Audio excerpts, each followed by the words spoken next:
ರಾಜ್ಯ ನ್ಯಾಯಾಲಯದಲ್ಲಿ ಅರೆಕಾಲಿಕ ಸ್ವಯಂ ಸೇವಕರಾಗಿ ಕೆಲಸ ಮಾಡಲು ಅವಕಾಶ ಕಲ್ಪಿಸಲಾಗಿದೆ. ಕನಿಷ್ಠ ಎಸ್ಎಸ್ಎಲ್ಸಿ ವಿದ್ಯಾರ್ಹತೆ ಹೊಂದಿರುವವರು ಈ ಕೆಲಸಕ್ಕೆ ಅರ್ಹರಾಗಿದ್ದಾರೆ.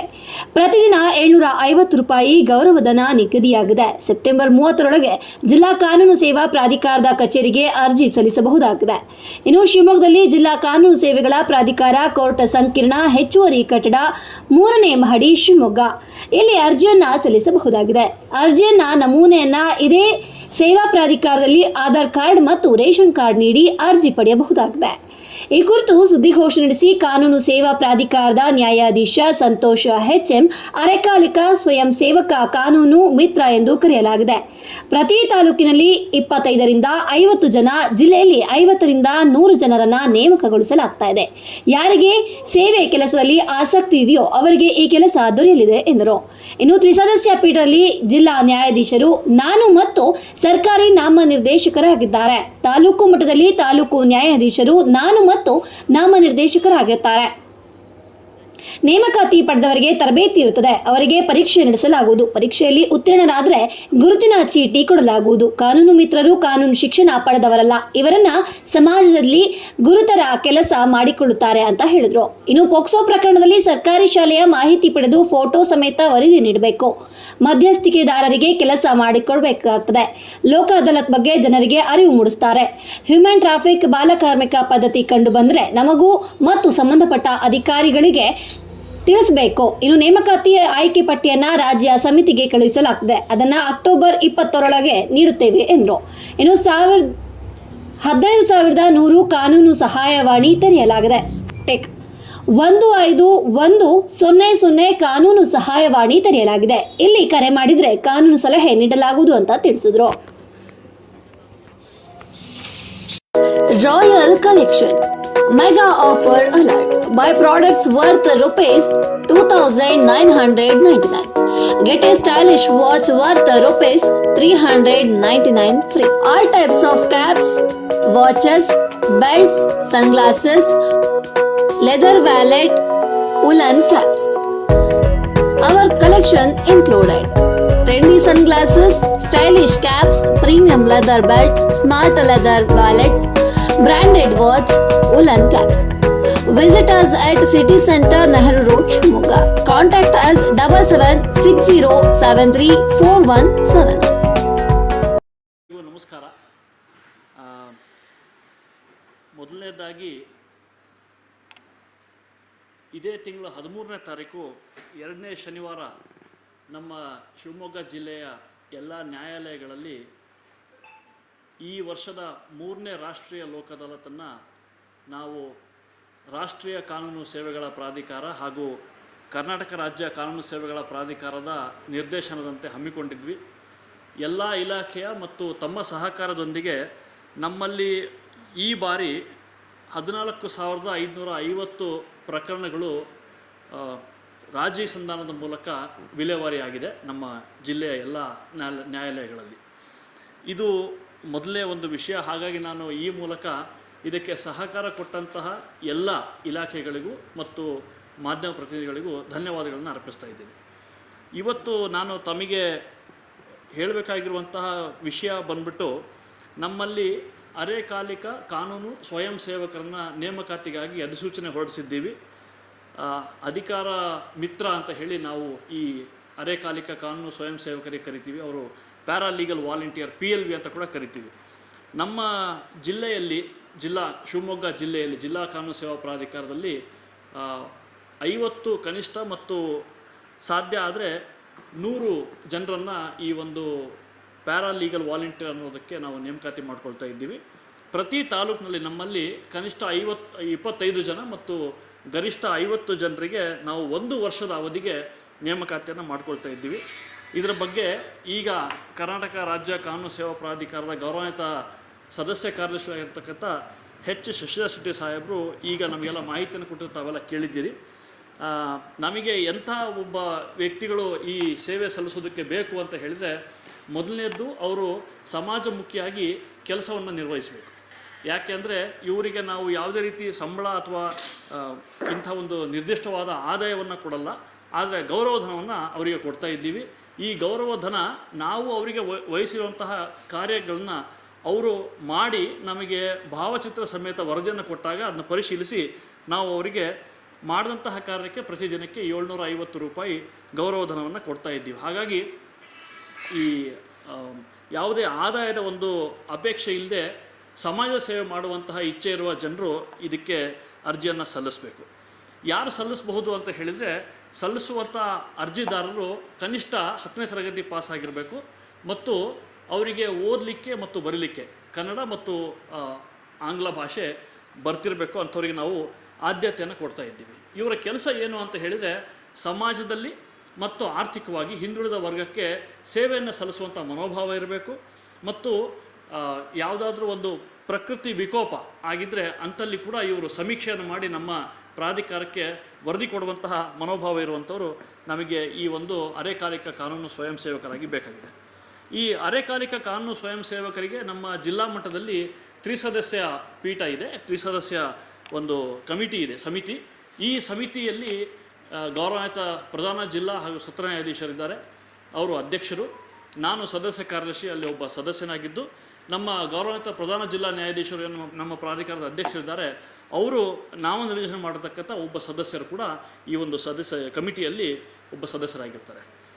ತಾಲೂಕು ಮಟ್ಟದಲ್ಲಿ ನಾವು ಇದೇ ಆಯ್ಕೆ ಪ್ರಕ್ರಿಯೆಯನ್ನು ಮಾಡ್ತಾ ಇದ್ದೀವಿ. ಅಲ್ಲಿ ಕೂಡ ನಮ್ಮ ಗೌರವಾನ್ವಿತ ಪ್ರಧಾನ ಜಿಲ್ಲಾ ನ್ಯಾಯಾಧೀಶರ ಜೊತೆಗೆ ನಾನು ಮತ್ತು ತಾಲೂಕು ಕಾನೂನು ಸೇವಾ ಸಮಿತಿಯ ಅಧ್ಯಕ್ಷರು ಹಾಗೂ ನಮ್ಮ ಜಿಲ್ಲಾ ಪ್ರಾಧಿಕಾರದ ಗೌರವಾನ್ವಿತ ಅಧ್ಯಕ್ಷರು ನಾಮನಿರ್ದೇಶನ ಮಾಡಿರ್ತಕ್ಕಂಥ ಒಬ್ಬರು ಸದಸ್ಯರಿರ್ತಾರೆ. ಹಾಗಾಗಿ ತಾಲೂಕಿನಲ್ಲಿ 4 ಜನ, ಜಿಲ್ಲೆಯಲ್ಲಿ 3 ಜನ ಸದಸ್ಯರಿರ್ತಕ್ಕಂಥ ಆಯ್ಕೆ ಸಮಿತಿ ಈ ಒಂದು ಬಂದಿರತಕ್ಕಂಥ ಅರ್ಜಿಗಳನ್ನ ಪರಿಶೀಲಿಸಿ ಮುಂದಿನ ಆದೇಶವನ್ನು ಹೊರಡಿಸುತ್ತೆ. ಆ ಒಂದು ಆದೇಶ ಮಾಡಿ ನಾವೇನು ಅರ್ಜಿಯನ್ನು ಸ್ವೀಕಾರ ಮಾಡಿ ಪರಿಶೀಲನೆ ಮಾಡ್ತೀವಿ, ಆ ಆಯ್ಕೆ ಪಟ್ಟಿಯನ್ನು ನಮ್ಮಲ್ಲಿಂದ ರಾಜ್ಯ ಪ್ರಾಧಿಕಾರಕ್ಕೆ ಕಳಿಸ್ಕೊಡ್ತೀವಿ.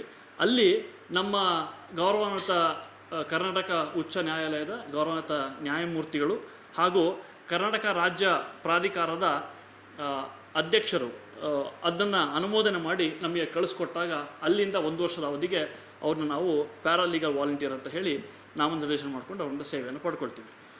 ಈ ರೀತಿ ಅಂತಿಮಗೊಂಡಂತಹ ಪಟ್ಟಿಯಲ್ಲಿರ್ತಕ್ಕಂಥ ಏನು ಸ್ವಯಂ ಸೇವಕರಾಗಿ ಬರಬೇಕು ಅಂತ ಅರ್ಜಿ ಸಲ್ಲಿಸಿರ್ತಾರೆ, ಅಂಥ ವ್ಯಕ್ತಿಗಳಿಗೆ ನಾವು ಟ್ರೈನಿಂಗನ್ನು ಕೊಡ್ತೀವಿ. ಓರಿಯೆಂಟೇಷನ್ ಟ್ರೈನಿಂಗ್ ಅಂತ ಕರಿತೀವಿ.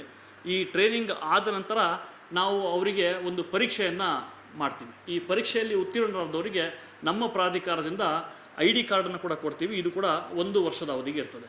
ಈ ಸೆಲೆಕ್ಷನ್ ಪ್ರೋಸೆಸ್ಸು ಮತ್ತು ಟ್ರೈನಿಂಗಿಗೆ ನಾವು NGOಗಳ ಮೂಲಕ ಮಾಡ್ತಾ ಇದ್ದೀವಿ. ಸರ್ಕಾರೇತರ ಸಂಸ್ಥೆಗಳಿಂದ ಅವರಿಗೆ ನಾವು ಆಯ್ಕೆ ಪ್ರಕ್ರಿಯೆಯಲ್ಲಾಗಿರ್ಬೋದು ಮತ್ತು ಟ್ರೈನಿಂಗಲ್ಲಿ ಕೂಡ ಸಂಪನ್ಮೂಲ ವ್ಯಕ್ತಿಗಳನ್ನು ಕರೆಸ್ಕೊಂಡು ಬಂದು ಅವರಿಗೆ ತರಬೇತಿಯನ್ನು ಕೊಡ್ತೀವಿ. ತರಬೇತಿಯಲ್ಲಿ ಕನಿಷ್ಠ ಕಾನೂನಿನ ಬಗ್ಗೆ ನಾವು ಅವರಿಗೆ ಮಾಹಿತಿಯನ್ನು ಕೊಡ್ತೀವಿ. ನಾನು ಹೇಳಿದ ಹಾಗೆ ಅರೆಕಾಲಿಕ ಕಾನೂನು ಸ್ವಯಂ ಸೇವಕರು ಅಂತ ಹೇಳಿದರೆ ಇವರು ಸಂಪೂರ್ಣವಾಗಿ ಕಾನೂನು ಪದವಿ ಪಡೆದಂಥ ವಕೀಲರಲ್ಲ. ಆದರೆ ಜನಸಾಮಾನ್ಯರಿಗೆ ಬೇಕಾಗುವಂತಹ ಕನಿಷ್ಠ ಕಾನೂನಿನ ಬಗ್ಗೆ ಅರಿವನ್ನು ಮೂಡಿಸಿ, ಅವರಿಗೆ ಜಾಗೃತಿಯನ್ನು ಮೂಡಿಸಿ, ಅವರ ಹಕ್ಕು ಬಾಧ್ಯತೆಗಳ ಬಗ್ಗೆ ಅವರಿಗೆ ಒಂದು ಅರಿವನ್ನು ಮೂಡಿಸಿ ನಮ್ಮ ಪ್ರಾಧಿಕಾರದ ಕರ್ತವ್ಯಗಳಿಗೆ ಸಹಾಯ ಮಾಡುವಂತಹ ವ್ಯಕ್ತಿಗಳು ಇವರು. ಹಾಗಾಗಿ ಇವರು ಮಾಡುವಂಥ ಕೆಲಸಗಳಲ್ಲಿ ಅನೇಕ ಸರ್ಕಾರಿ ಯೋಜನೆಗಳ ಬಗ್ಗೆ ಕೂಡ ಪ್ರಚಾರ ಮಾಡಲಿಕ್ಕೆ ಇವ್ರನ್ನ ನಾವು ಬಳಸ್ಕೊಳ್ತೀವಿ. ಅದೇ ರೀತಿ ಈ ಪ್ರಕೃತಿ ವಿಕೋಪಕ್ಕೆ ಇರುವಂತಹ ವ್ಯಕ್ತಿಗಳಿಗೆ ಕೂಡ ಇವರು ಪರಿಹಾರ ಕೊಡಿಸಲಿಕ್ಕೆ ನೆರವಾಗುವಂತಹ ವ್ಯಕ್ತಿತ್ವ ಇರುವಂಥವರು. ಹಾಗೂ ಇವರು ಈ ಚೈಲ್ಡ್ ಮ್ಯಾರೇಜ್ ಮತ್ತು ಪೋಕ್ಸೋ ಪ್ರಕರಣಗಳನ್ನು ತಡೆಗಟ್ಟುವಲ್ಲಿ ಸಹ ನಮಗೆ ಸಹಾಯವನ್ನು ಮಾಡುವಂತಹ ವ್ಯಕ್ತಿಗಳಾಗಿರ್ತಾರೆ. ನಾನು ಆಗಲೇ ಹೇಳಿದ ಹಾಗೆ ಇವರಿಗೆ 10ನೇ ತರಗತಿ ಪಾಸಾಗಿರಬೇಕು, ಕನ್ನಡ ಮತ್ತು ಇಂಗ್ಲೀಷ್ ಓದಲಿಕ್ಕೆ ಬರಬೇಕು. ನಾವು ಇವರಿಗೆ ಎಂಥ ಕೆಲಸವನ್ನು ಕೊಡ್ತೀವಿ ಅಂತ ಹೇಳಿದರೆ, ಸಾಮಾನ್ಯವಾಗಿ ನಮಗೆ ಬಂದಂತಹ ಸೂಚನೆಗಳಲ್ಲಿ ನಾವು ಸರ್ವೆ ಮಾಡಬೇಕು. ಈಗ ಉದಾಹರಣೆ ಹೇಳಬೇಕು ಅಂತಾರೆ, ಸರ್ಕಾರಿ ಶಾಲೆಗಳಿರ್ತಕ್ಕಂಥ ಸವಲತ್ತು ಮತ್ತು ಅಲ್ಲಿರ್ತಕ್ಕಂಥ ತೊಂದರೆಗಳ ಬಗ್ಗೆ ನಮಗೆ ಮಾಹಿತಿಯನ್ನು ಕೊಡಿ ಅಂತ ಕೇಳಿದಾಗ ನಾವು ವೀಕ್ಷಣೆ ಮಾಡಿ ಅಲ್ಲಿ ಇರ್ತಕ್ಕಂಥ ಪರಿಸ್ಥಿತಿ ನೋಡೋದು ಅಲ್ಲದೆ ಇವರಿಂದ ಕೂಡ ನಾವು ವರದಿಯನ್ನು ಪಡ್ಕೊಳ್ತೀವಿ. ಆ ವರದಿಯನ್ನು ಕೊಡುವಂಥವ್ರಾಗಬೇಕು. ನಮ್ಮಲ್ಲಿ ಅನೇಕ ಅಭಿಯಾನಗಳಿದ್ದಾವೆ. ಈಗ ಉದಾಹರಣೆ ಕೊಡಬೇಕು ಅಂದರೆ, ಈಗ ಸದ್ಯಕ್ಕೆ ನಮ್ಮಲ್ಲಿ ಮಧ್ಯಸ್ಥಿಕೆ ಅಭಿಯಾನ ನಡೀತಾ ಇದೆ. ಈ ಮಧ್ಯಸ್ಥಿಕೆ ಅಭಿಯಾನದಲ್ಲಿ ಯಾರು ಪಕ್ಷಗಾರರು ನ್ಯಾಯಾಲಯದಲ್ಲಿ ದಾವೆಯನ್ನು ದಾಖಲಿಸಿದ್ದಾರೆ ಅಂಥ ದಾವೆಗಳನ್ನು ರಾಜಸ್ಥಾನದ ಮೂಲಕ ಇತ್ಯರ್ಥಪಡಿಸ್ಕೊಳ್ಳುವಂಥ ಮನಸ್ಥಿತಿ ಇದ್ದರೆ ಅಂಥವ್ರನ್ನ ಮಧ್ಯಸ್ಥಿಕೆದಾರರು, ನಮ್ಮಲ್ಲಿ ನುರಿತ ವಕೀಲರನ್ನ ಮಧ್ಯಸ್ಥಿಕೆದಾರರಾಗಿ ನೇಮಕ ಮಾಡ್ಕೊಂಡಿದ್ದೀವಿ.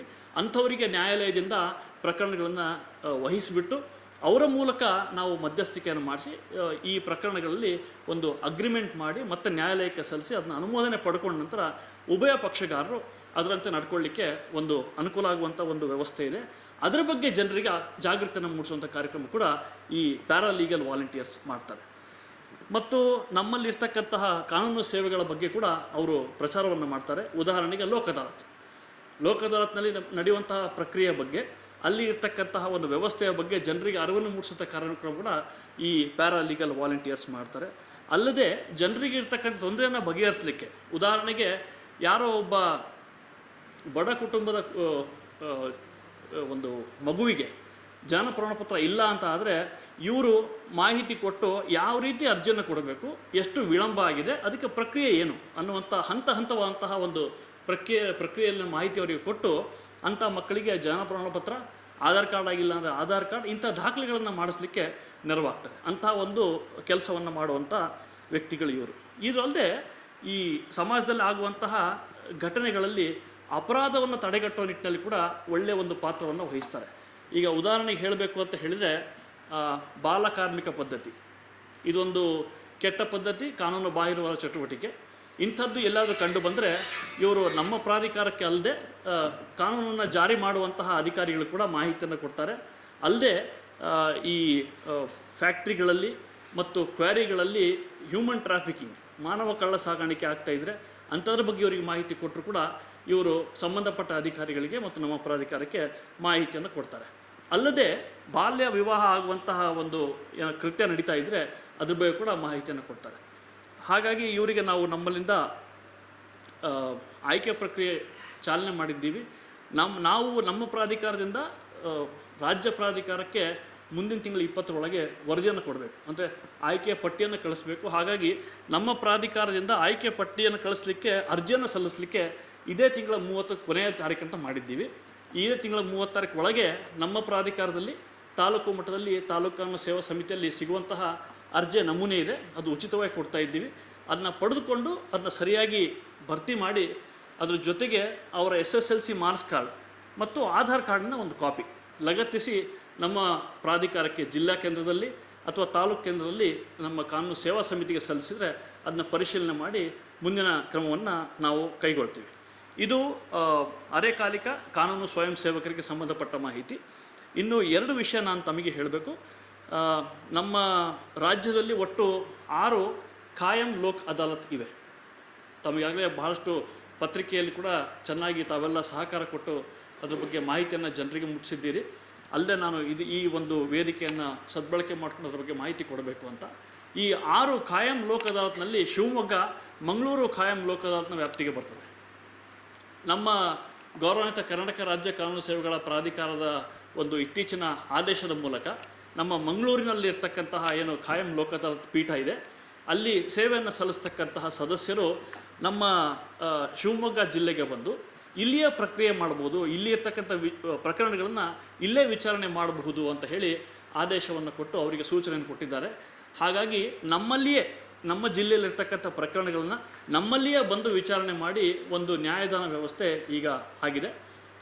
ಈ ಒಂದು ಖಾಯಂ ಲೋಕ್ ಅದಾಲತಿಗೆ ಪಬ್ಲಿಕ್ ಯುಟಿಲಿಟಿ ಸರ್ವಿಸಸ್ ಅಂದರೆ ಬ್ಯಾಂಕಿಂಗ್ ಸಂಬಂಧಪಟ್ಟಂಗೆ ಆಗಿರ್ಬೋದು, ಇನ್ಶೂರೆನ್ಸಿಗೆ ಸಂಬಂಧಪಟ್ಟಂಗೆ ಆಗಿರ್ಬೋದು, ನೀರು ಸರಬರಾಜು, ವಿದ್ಯುತ್ ಸರಬರಾಜು ಮತ್ತು ಸಂಪರ್ಕ, ಇಂಥ ಅನೇಕ ಏನು ಸಂಸ್ಥೆಗಳಿದ್ದಾವೆ. ಅವಕ್ಕೆ ಸಂಬಂಧಪಟ್ಟಂತಹ ಪ್ರಕರಣಗಳನ್ನು ಇಲ್ಲಿ ದಾಖಲಿಸ್ಬೋದು. ಸೇವೆಯಲ್ಲಿ ವ್ಯತ್ಯಯವಾದರೆ ಅದಕ್ಕೆ ಪರಿಹಾರ ಕೂಡ ಜನಸಾಮಾನ್ಯರು ಪಡ್ಕೊಳ್ಬೋದು. ಅಲ್ಲದೆ ಜನಸಾಮಾನ್ಯರ ವಿರುದ್ಧ ಕೂಡ ಇಂಥ ಸಂಸ್ಥೆಗಳು ಆ ಒಂದು ಖಾಯಂ ಲೋಕ್ ಅದಾಲತ್ನಲ್ಲಿ ಪ್ರಕರಣವನ್ನು ದಾಖಲಿಸಿ ಪರಿಹಾರವನ್ನು ಪಡ್ಕೊಳ್ಬೋದು. ಈ ಒಂದು ವ್ಯವಸ್ಥೆಯನ್ನು ಈಗ ಕಲ್ಪಿಸಲಾಗಿದೆ. ಹಾಗಾಗಿ ನಾನು ಈ ವೇದಿಕೆಯ ಮೂಲಕ ಎಲ್ಲ ಸಾರ್ವಜನಿಕರಿಗೆ ಇದರ ಒಂದು ಸದ್ಬಳಕೆಯನ್ನು ಮಾಡಿಕೊಳ್ಳಿಕ್ಕೆ ಕೋರ್ತಾ ಇದ್ದೀನಿ. ಇದೆಲ್ಲ ಅಲ್ಲದೆ ನಾನು ಕೊನೆಯದಾಗಿ ಹೇಳಬೇಕಾಗಿರೋ ವಿಷಯ, ನಮ್ಮಲ್ಲಿ ಕಾನೂನು ಸಹಾಯವಾಣಿ ಅಂತ ಇದೆ 15100. ನಾನು ಮತ್ತೆ ಹೇಳ್ತಾ ಇದ್ದೀನಿ 15100. ಇದು ರಾಷ್ಟ್ರೀಯ ಕಾನೂನು ಸೇವೆಗಳ ಪ್ರಾಧಿಕಾರದಿಂದ ಜಾರಿಯಲ್ಲಿರ್ತಕ್ಕಂಥ ಕಾನೂನು ಸಹಾಯವಾಣಿ. ಸಾಮಾನ್ಯವಾಗಿ ಜನರಿಗೆ ನಾವು ವಕೀಲರ ಸಂಪರ್ಕ ಮಾಡಬೇಕು, ನಮಗೆ ಕಾನೂನು ಸಲಹೆ ಬೇಕು ಅಂತ ಆದಾಗ ಬಹಳಷ್ಟು ಜನರು ಸ್ವಲ್ಪ ಹಿಂಜರಿಕೆ ಇರುವಂತಹ ಮನಸ್ಥಿತಿ ಆಗ್ತದೆ. ಆ ಕಾರಣಕ್ಕಾಗಿ ನೀವು ಇರುವಂಥ ಸ್ಥಳದಲ್ಲಿಯೇ ನೀವು ಕಾನೂನು ಅಭಿಪ್ರಾಯವನ್ನು ಪಡಿಬೇಕು ಅಂತ ಆದರೆ ಈ ಒಂದು ನಂಬರಿಗೆ ಕರೆಯನ್ನು ಮಾಡಿದರೆ ಅಲ್ಲಿ ನಮ್ಮ ಪ್ರಾಧಿಕಾರದಿಂದ ಇಬ್ಬರು ವಕೀಲರನ್ನ, ಒಬ್ಬರು ಮಹಿಳಾ ವಕೀಲರು ಮತ್ತು ಒಬ್ಬ ಪುರುಷ ವಕೀಲರನ್ನು ಕೂಡ ನಾವು ನಾಮನಿರ್ದೇಶನ ಮಾಡಿ ಅವರಿಗೆ ಈ ಒಂದು ನಂಬರಿಗೆ ಬರುವಂಥ ಕರೆಗಳನ್ನ ಸ್ವೀಕರಿಸಲಿಕ್ಕೆ ಮೊಬೈಲ್ ನಂಬರ್ನ ಸೀಡಿಂಗ್ ಮಾಡಿದ್ದೀವಿ. ಅವರು ಬರ್ತಕ್ಕಂಥ ಕರೆಯನ್ನು ಸ್ವೀಕರಿಸಿ ಯಾರು ತಮ್ಮ ಕಷ್ಟಗಳಿದ್ದಾವೆ, ತಮಗೇನು ಕಾನೂನು ಸಮಸ್ಯೆ ಇದೆ ಅದನ್ನ ಹೇಳ್ಕೊಂಡ್ರೆ ಅವರಿಗೆ ಅಭಿಪ್ರಾಯವನ್ನು ಕೊಟ್ಟು ಕಾನೂನು ಸಲಹೆಯನ್ನು ಕೊಡುವಂಥ ವ್ಯವಸ್ಥೆ ಕೂಡ ಇದೆ.